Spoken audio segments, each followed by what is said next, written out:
This morning I took some time to read and just figure out what I think is going on with my soil. I just sat there and I read for a bit just to think about what could be going on with my soil. And one thing that I read this morning that I had completely forgot about until this point, which is very relevant, is soil temperature. Soil temperature. So soil physically heats up and cools down, just like the air. And I was reading about that this morning, and I was like, oh man, I had completely forgot. I was like, oh man, is my grass in dormancy? Oh man, does my grass have a sulfur deficiency? Oh man. But then I realized what is probably happening right now is that my soil is too cold for my plants to grow. And so at this moment in time, and that is what I think is the most relevant thing to my field, what is going on right now, is that the soil temperature is too low. And it doesn't matter what I put on my field at this moment in time. If I fertilize it or whatever, it's not really gonna grow. My grass is growing very, very slowly. Very slowly, but I only got 20 animals out here, and I still got that front yard, and the grass in the back is still about 6 to 8 inches, and the grass in the front is still about 6 to 8 inches. So as long as my grass does not die, I have enough grass to last these animals for probably a month or two. And even if my grass does die, I'm already ready for it. I've been stockpiling resources for several months now. You can see I still got plenty of grass. It's still about 6 to 8 inches. It is growing, but it is growing very slowly. And I think more than likely what is happening is that the soil temperature is too low. And so, that's also just another aspect of the weather affecting the metabolic activity of the plant. The weather conditions are not are not at a place that is promoting optimal plant growth. And so right now I would whatever it is that I plan to do, like I need to anticipate that no matter what I do, the plants will only be metabolizing at about 30% efficiency, maybe 50% efficiency. So I'm very glad that I only put 20 pounds of nitrogen per acre and I didn't do something like 30. 20 was just the right amount. I did very good on that. My grass is still growing. It's just growing very slowly. And the grass in the back, I took a look at it. It's still 6 to 8 inches. The grass in the front, maybe about, the grass in the back is probably closer to 8 to 10 inches. And the grass in the front is probably closer to about 6 inches. And so I still got, but next week my grass may actually die. I'll have to see. I'm not gonna say it's gonna die. The crown will probably survive, but the foliage material of the grass may actually die. It's supposed to drop down to about 22 degrees. And so I'll have to see. I'll have to see what happens when that happens. But the whole reason for me planting winter wheat is that winter wheat, even when the plant dies, the foliage is supposed to be stockpiled. And so one of the things that I didn't like about ryegrass when I grew ryegrass, and one of the big reasons why I switched over to winter wheat, is because ryegrass, when the plant when it gets too cold, the foliage of when it gets so cold that the foliage of the plant begins to die, the plant will just disappear. I mean, it will just disappear. It will just turn into a patch of dirt. And so one of my big reasons for having switched to winter wheat was so that the grass, so that I would have some sort of a stockpile of grass. Even if the grass died, it would stockpile a bit. And this is gonna be one of the animals I go to market here in about 3 weeks. Oh, I would say maybe she's about 700 pounds right now. Maybe about 700 pounds. But she 3 weeks to a month or so. I want to take them to the market when they're about 800. And you see, this is a good looking one. But I got one that's smaller than her, and then I got 2 more that are bigger than her. This one, she's just kind of short. But you can tell this is all grass fed. But the thing about raising animals on grass is that people when they eat grass fed beef, what they're really looking to eat is the grass fat. It's called grass fat. But when the animals eat a large amount of grass, So much so that they actually start putting on fat from eating the grass. The fat develops differently. And people say that grass-fed beef, the fat in grass-fed beef has a different taste.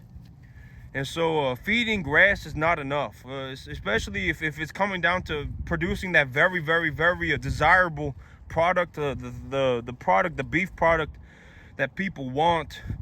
The cattle need to be eating enough grass. There needs to be enough grass for the animals to be eating so much that they're actually physically putting on fat from it. Not just growing, but putting on fat. And so that's where things like total digestibility, protein concentrations, vitamin packs, maybe I mix them in a little bit, about 10% of their diet is grain. And one of the big reasons why I feed them about 10% diet of grain is so that I can mix a vitamin pack in with the grain. And so depending on what is going on with their diet, I can give them a full rounded diet. But I'll take y'all all the way to the back today, because y'all can see that the grass in the front is still like maybe 5-6 inches tall, but the grass in the back is better. It is better. And so as long as my grass does not just die, I will have enough grass to last these animals, even if it just completely stopped growing. Because I don't have many. I only have 20 animals on my field right now, and my stocking densities are so low that, I mean, even if my grass completely stopped growing today, these animals would have more than enough to eat for like the next 3 weeks. They could eat their complete fill for like the next 3 weeks. And I still have a barn full of hay, and I still have a shipping container full of corn. And so you can see that the grass here it's okay. There's still enough out here for them to eat. And that's the thing, right, is that if we just take a moment to be honest with ourselves here for a second, people can say whatever they want, right? But actions speak a lot louder than words. Actions speak louder than words. Even like me, right? Someone who seems to be talking a lot, but my actions speak way louder than my words do, right? I mean, just most people, if they had the opportunity to make $90,000 in the next 6 months, they would completely change their lives. They would. Let's just be honest with ourselves, okay? They would abandon whatever they are thinking about right now and go and make that 90 grand. They would. Let's just be honest with ourselves, okay? Don't lie to yourself. If you had the opportunity to make $60,000, $70,000, $80,000, $90,000 in the next 6 months of your life, you would take it. You would abandon whatever it is that you're doing, and you would take it. Most people would, even me. And that's the situation that I'm in. It's like, man, you know, if I just stick to this, I can make $15,000 a month. I can make $12,000 a month if I just stick to this. That's the situation that I'm in. You know, if I just put $500 to $1,000 a month into this, I can make, if I just put $500 to $1,000 a month into this, I can make $6,000, $7,000 out of that money. But you can start seeing that the grass starting from here starts getting very tall. And if y'all see Lucy over there, you can barely see her because the grass is so tall. When she starts going into that tall grass, it's like, you know, you can barely see her. About a quarter of her body's been covered up. And so that's a very good reference point for how tall the grass is back here. But let's just be honest with ourselves, okay? Let's just be honest with ourselves. A lot of people, they got bad habits, and money, having bad habits with money is also a very realistic thing for a lot of people. And here come the animals. The animals are actually coming this way. But almost everybody, okay, almost everybody, if they had the opportunity to put $90,000 in their bank account in the next 6 months, they would take it. They would abandon whatever it is they are thinking about right now. Whatever it is they got going on in their life right now, would 99.99999% of that stuff would become irrelevant. They wouldn't even consider it anymore. And so that's the situation that I'm in. If people really want to know what I think, how I think, right?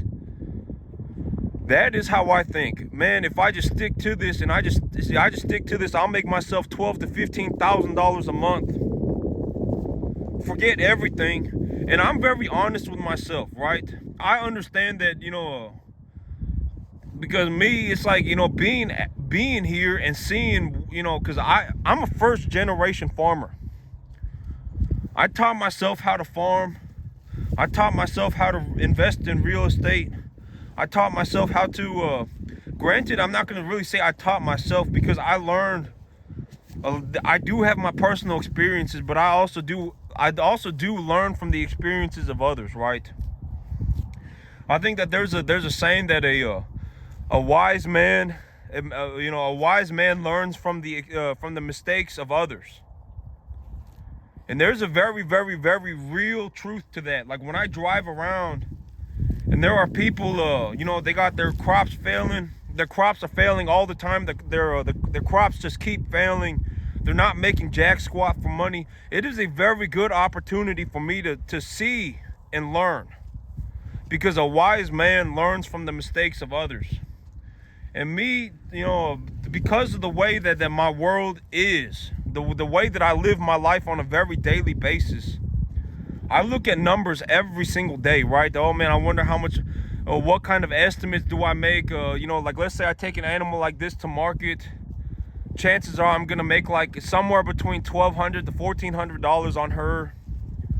That's a good estimate for what kind of money I could make on an animal like this. Okay, well, if I take 4 of them, okay, that's let's say I make about $5,500, and I throw my paycheck on top of that, so $5,500 plus a $3,500. Okay, so I make $9,000. I make $9,000 for the month, and next month I got another maybe around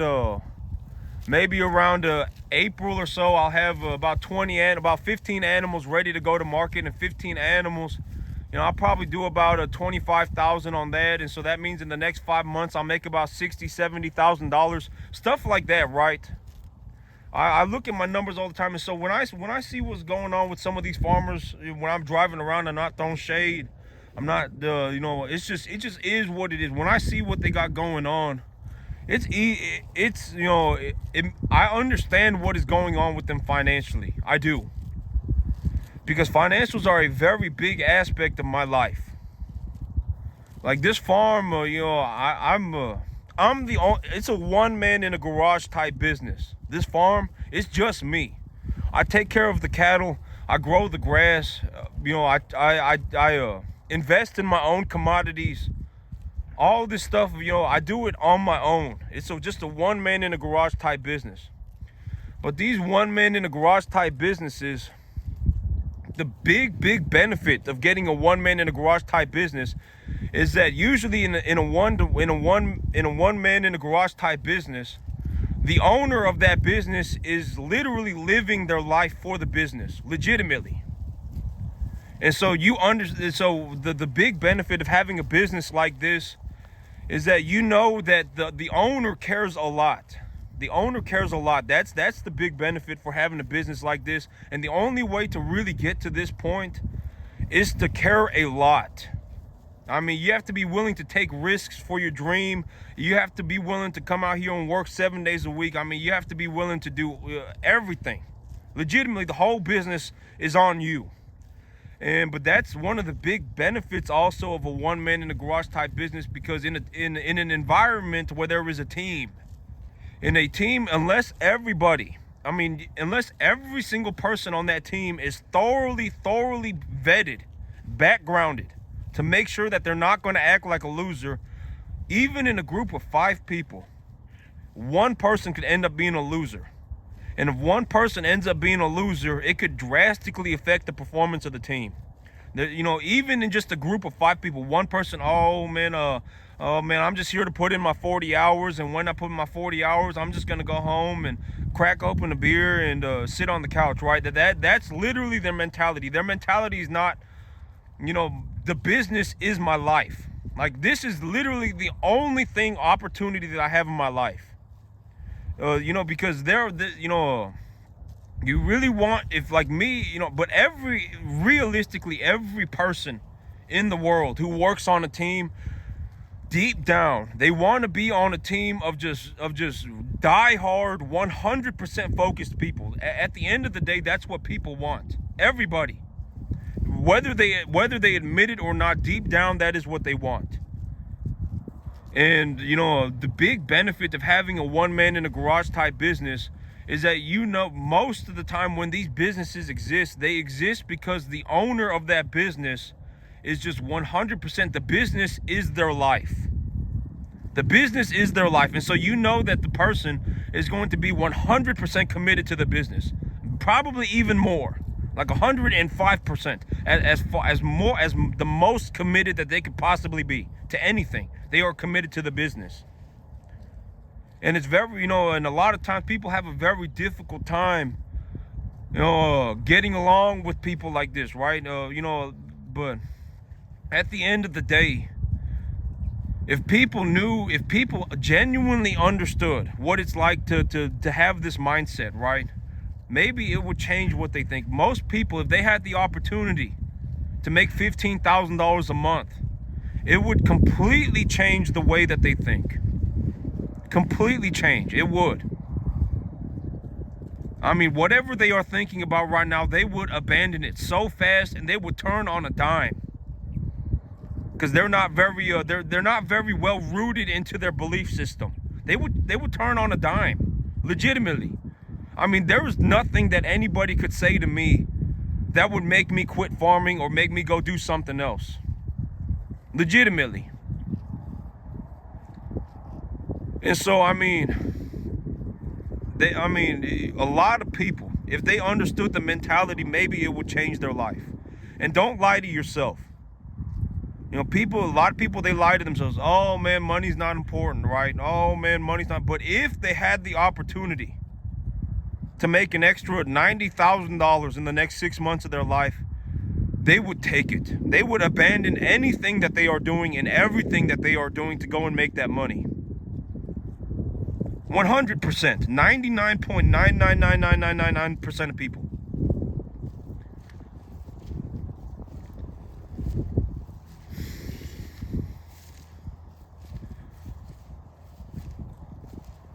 And so when people look at my farm, right, when people look at what I've got going on, I've posted pictures of my paychecks. You can add up the numbers yourself. I make a lot of money, a lot of money.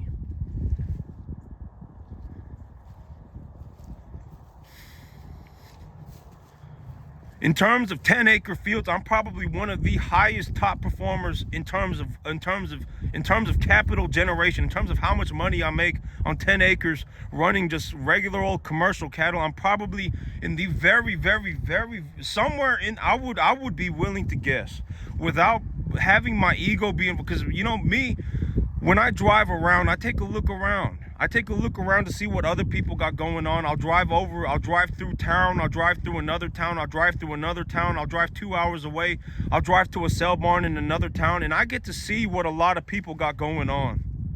And it's not like, oh my God, why is he looking at my farm?